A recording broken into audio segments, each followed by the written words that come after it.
What's going on, YouTubers? If you'd like to turn the keyboard clicks on or off on your iPhone 8 or 8 Plus, this is how you do it. You simply go to Settings, then scroll down, and you will see Sound and Haptics. Press there. Brings us to another set of options. We scroll down, and we're looking for keyboard clicks. Simply slide to turn off. Alternatively, if you want to turn the keyboard clicks on, you would do the opposite and enable.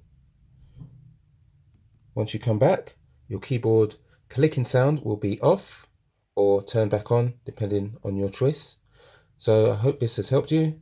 Thank you very much for watching. Please subscribe, as there are many more iPhone 8 tips and tricks coming out shortly.